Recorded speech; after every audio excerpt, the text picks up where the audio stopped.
Pues seguimos aquí en Onda Cero Puerto Llano con ustedes a las 13:33 de esta mañana, 34 ahora mismo. Y bueno, pues no es viernes, como todo el mundo sabrá, estamos a jueves porque mañana no hay programa, ya lo he explicado unas cuantas veces, pero por si hay algún despistado, que siempre pasa.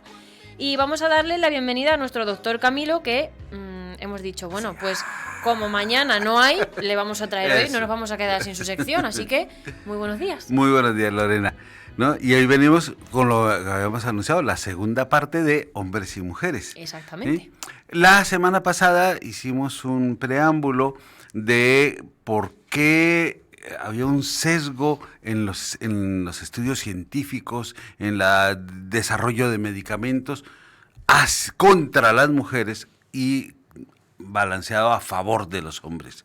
Y también vimos que había un montón de cosas que trataron de explicar por ello y que finalmente, aunque ya en algunas partes se comienza a hacer la recomendación de que debe hacer una descripción por sexo cuando se hace el informe de un trabajo científico, pues resulta que no es una cosa que realmente ocurra todavía, y cuando ocurre, desgraciadamente no hacen una recomendación de cómo usar este medicamento en hombres, cómo usar este medicamento en mujeres, porque todavía sigue habiendo un sesgo masculino para hacer las cosas. Pensar que lo que pasa en el hombre pasa igual en la mujer, y sabemos que eso ya no es así. Sabemos que, por lo menos para desarrollar un medicamento, ese sesgo hay que diferenciarlo porque los medicamentos se comportan diferente en las mujeres que en los hombres, y esa diferencia puede estar válida, por ejemplo, pues porque la distribución de la grasa corporal es distinta, y entonces ¿te acuerdas que hablamos de la farmacodinámica, de cómo se metía el organismo en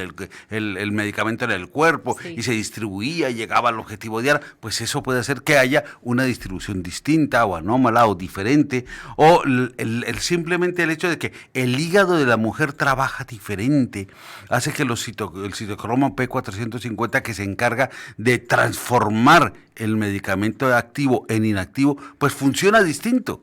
Sí, por eso también implica, por ejemplo, que los hombres se emborrachan más rápido y las mujeres más lento. Ah, pues yo eso no lo sabía, ¿Ves? Y así son pequeñas. Y ya por lo menos se dice que en ansiolíticos, antidepresivos, sedantes, antihipertensivos, medicación cardiovascular, antihistamínicos, medicamentos del sistema nervioso central, analgésicos, anestésicos, o el síndrome de la Q prolongada, es más frecuente, funcionan diferente en las mujeres que en los hombres. Eso significa que un anestesiólogo así avispadito, ¡ojo, primo Pacific!, ¿no?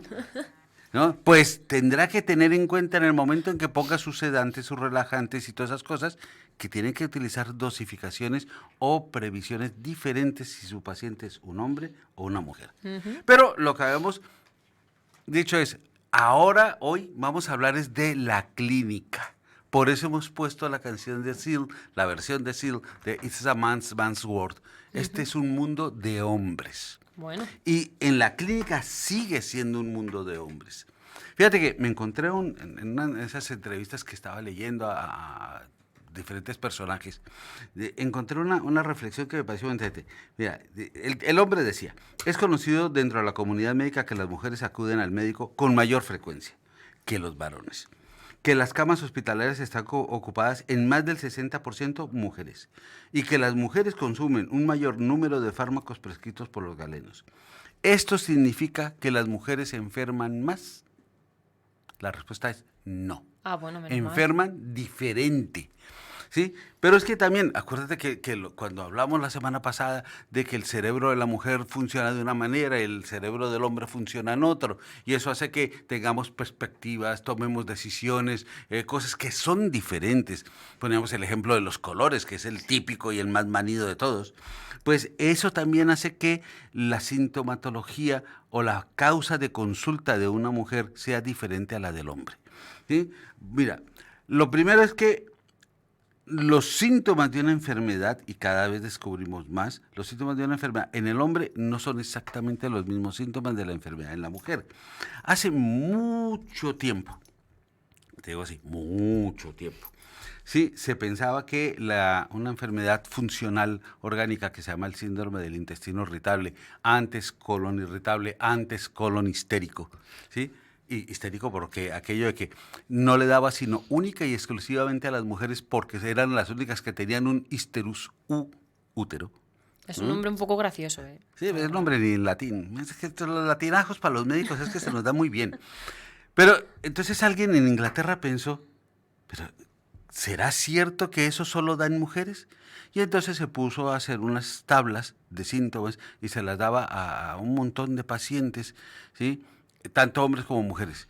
Y descubrió que la misma proporción de hombres y de mujeres tenían los mismos síntomas.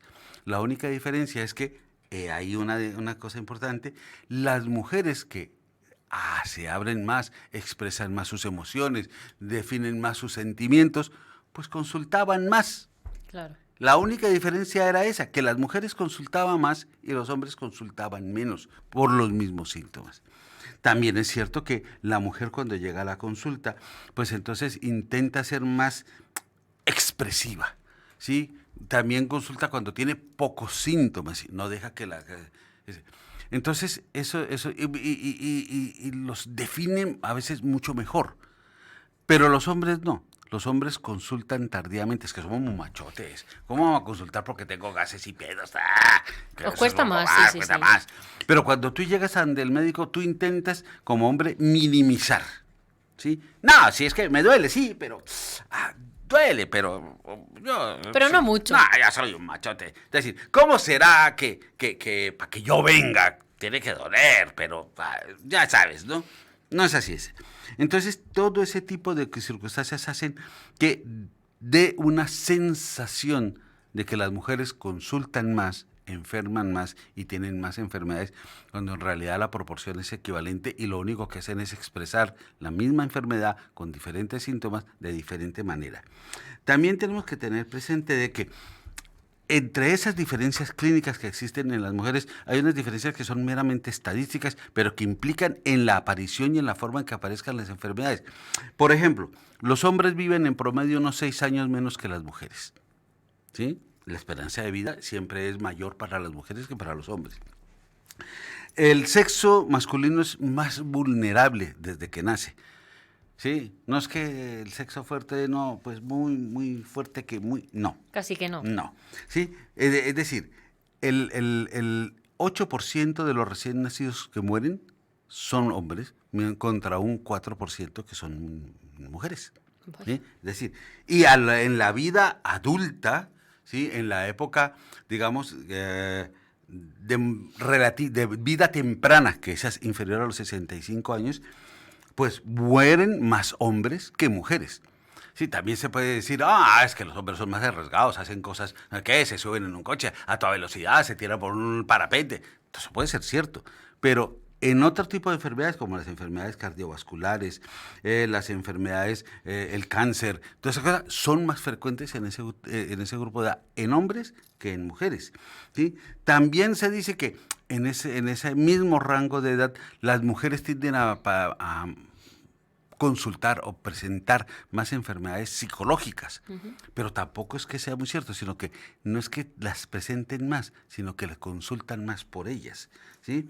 Por lo tanto, las mujeres reciben el doble de medicamentos psicotrópicos, ansiolíticos, sedantes, biorelajantes, medicamentos para dormir, etcétera, etcétera, etcétera, etcétera. Pero también es que hace eso que la mujer se vuelva más consciente de sus propias enfermedades, las interioriza más y las vive más, con lo cual le cuesta también más trabajo desprenderse de ellas, haciendo que muchas enfermedades que son crónicas se queden ocultas. Y cuando por fin las diagnosticamos en la mujer, ya es tarde. Claro. ¿Sí? No las diagnosticamos tempranamente. También, mira, por ejemplo, cosas así, cosas sencillas, ¿sí? El desempleo está relacionado con un incremento de la morbimortalidad en el hombre, ¿sí? Pero, fíjate, verás, la mujer que es ama de casa tiene el mismo problema, pero la mujer que trabaja tiene mucha más ventaja en ese sentido que el hombre que trabaja. Bueno, ¿ves? oye. Ahora, fíjate, verás, hay males que son necesarios en esta vida. El estar casado es un factor protector para la salud, tanto para hombres como para mujeres. Pensaba que ibas a decir que era un mal. Es un mal necesario. A ver, ¿qué podemos hacerle? ¿sí? Pero eso también hace que las mujeres suelen vivir más tiempo y experimenten menos malestares, ¿sí? Ahora, entre todo este contexto que hemos estado hablando, ya se han definido más o menos unas 700 patologías que se comportan diferente en los hombres con las mujeres. Y entonces la pregunta que se hizo alguien, ¿por qué? Claro. ¿Por qué? Entonces, ha habido varias posibles definiciones. Una que son las diferencias genético-biológicas. El tener un doble cromosoma X hace un factor protector en la mujer, mientras que el hombre no tiene sino un X y un y el Y no es para que tengas una vida yeye, pero te jode que no veas, ¿sí? El doble X reduce el proceso, lentifica el proceso de envejecimiento. Por lo tanto, que todas las enfermedades derivadas del envejecimiento, como son, pues el envejecimiento celular, la arteriosclerosis, algunas formas de cáncer, todas esas cosas, son menos frecuentes en las mujeres. De ahí viene el mito de que las hormonas sexuales femeninas les conceden un factor protector. Sí, hasta cierto punto, pero no para toda su vida. Claro. ¿Sí? Eso. También hay diferencias en los riesgos adquiridos. Es decir, los hombres bebemos más, fumamos más, ponemos más situaciones de riesgo, comemos desordenadamente, etcétera, etcétera, etcétera, etcétera. Cosa que las mujeres normalmente no hacen o no hacían.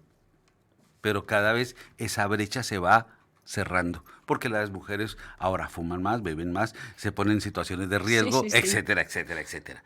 ¿Sí? También existe una diferencia en la aceptación de las enfermedades y en cómo nos comportamos ante ellas. Entonces, ¿qué es lo que pasa? Las mujeres suelen hablar de sus cosas. Sí, se las comentan a las amigas y se las dicen al otro y ya no sé qué. Y cuando van al médico te cuentan las historias y te dicen y te hablan. Y es que me duele aquí, y es que tengo esto, y es que me pasa aquello. Y lo hablan con todo el mundo, lo hablan. Los hombres no. Y eso implica que va a producir también una serie de problemas inherentes al curso de la enfermedad. Hace que las mujeres acepten más fácilmente, sean más conscientes de sus síntomas y de sus problemas, mientras que los hombres tendemos a ocultarlos. Con lo cual, hará que la enfermedad curse peor en el hombre que en la mujer.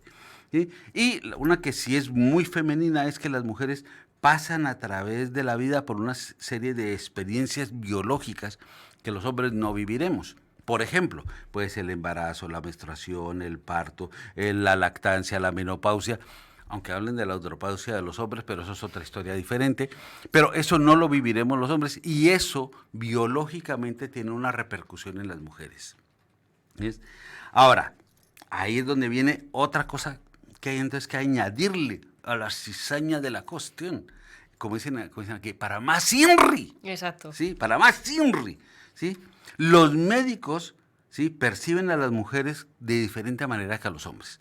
¿Sí? Es decir, las tratan distintas, piensan sobre ellas distintas, los médicos tienden a ser menos eficientes con sus pacientes mujeres que con sus pacientes hombres. Anda.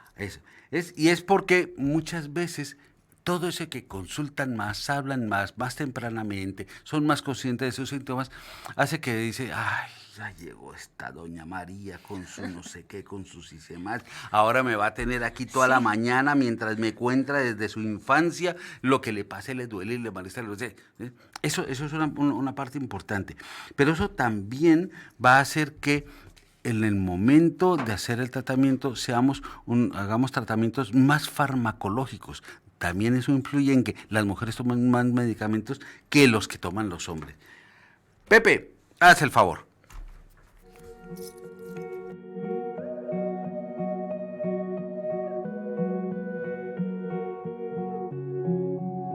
A ti, mujer, que te enseñaron bien a hacerte pequeñita. A ti, mujer, que calladita estás más guapa. Mira a ver si te me tapa, que se te ve mucho la piel. Y de piedra es la montaña, pero no el hombre, mujer. Tú que aún eres invisible en media tierra. A ti, mujer. A ver, el drama de canción. La canción de India Martínez es un drama feminista tremendo, pero no falto de realidad. ¿Sí? Así que yo les recomiendo, no oigan la canción, lean la letra. Que Y es verán muy que distinto, claro. todo esto que hemos hablado hasta ahora, todo eso está descrito en la canción que hace India Martínez. La canción es muy bonita, no deja de ser un dramonón, pero es muy bonita. Y todo esto viene a que eso de que se espera que las mujeres sean suaves, tiernas, delicadas, etcétera, bla, bla, bla, ¿no? Sean sumisas, pues eso ya tiene que ir dejándose apartado, ¿sí? Se supone que lo que hemos hablado ahora, que los síntomas de una enfermedad son distintos en un hombre y en una mujer. Ahora el barco velero así, el barco insignia de toda esta nueva clínica por género, es el infarto del miocardio. Bueno. ¿Sí? Ahora, resulta que el infarto del miocardio es más mortal en mujeres que en hombres. Vaya por ¿Sí? Dios. Se diagnostica más tarde en mujeres que en hombres. ¿Sí? Se identifica menos en mujeres que en hombres. ¿Por qué? Porque estamos acostumbrados a que tengo un dolor opresivo, tengo una sudoración en el cuerpo, tengo una sensación de que me voy a morir, tengo un dolor que se me va para el hombro y para el brazo izquierdo y se irradia aquí a la cara lateral del cuello y ¡tra! Eso, muy bien, si eres un hombre. Pero resulta que esa concepción se ha perpetuado dentro de una mujer y resulta que las mujeres presentan síntomas mucho más variados, mucho más complejos y mucho más difíciles de hacer un diagnóstico de un infarto en una mujer. Por ejemplo, son síntomas que aparecen 1 o 2 días antes, ¿sí? Haciendo que, por ejemplo, estoy cansada y no sé por qué, me fatigo más rápidamente y no sé por qué, me falta el aliento y no sé por qué, tengo una sudoración fría por ratos o permanente, me duele el estómago y no sé por qué, si no me he comido nada, ¿pero qué me he comido? Ni siquiera como cuando ella me hace esos así llenos de ají picante, ni por esas, ¿sí? Tengo una sensación de no puedo dormir, me da ansiedad, estoy más ansiosa que de costumbre, me siento débil, tengo un dolor en el pecho, pero que no sé definirlo, ¿no? Entonces, pues todo eso hace que el diagnóstico del infarto en la mujer, si no eres precavido y comienzas a unir todos esos puntos, yo por lo menos ya he tomado costumbre que cuando una mujer me llega con 4 o 5 de estos síntomas, inmediatamente la paso y le hago un electro por si acaso. Por si acaso, claro. Y que mira que me he pillado ya 2. Pues... Me he pillado ya 2. Entonces es muy importante. Esto también hace que el diagnóstico sea tardío.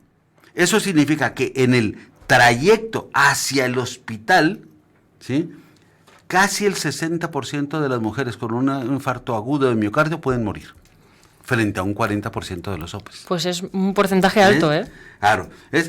Eso se le ha dado como una especie de invisibilidad a la mujer en todo este tipo de cosas. Las enfermedades cardiovasculares en general son más severas y más difusas que en las mujeres que en los hombres. Por lo tanto, puede haber un 10% más de muertes en mujeres o en hombres porque tienes un infarto, un problema de tensión o un infarto cerebral. Y así de simple, ¿no? Entonces, eso también es muy importante.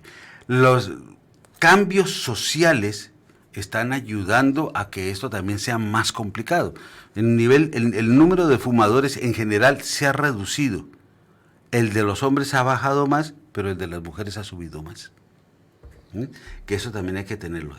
También hay desigualdades de salud entre hombres y mujeres según su nivel o estatus social, ¿sí? Entonces, las enfermedades muchas veces en las mujeres son estereotipos sociales, ¿sí? Por ejemplo, hay comunidades en las cuales las enfermedades de mujeres prácticamente no existen, porque son extremadamente machistas.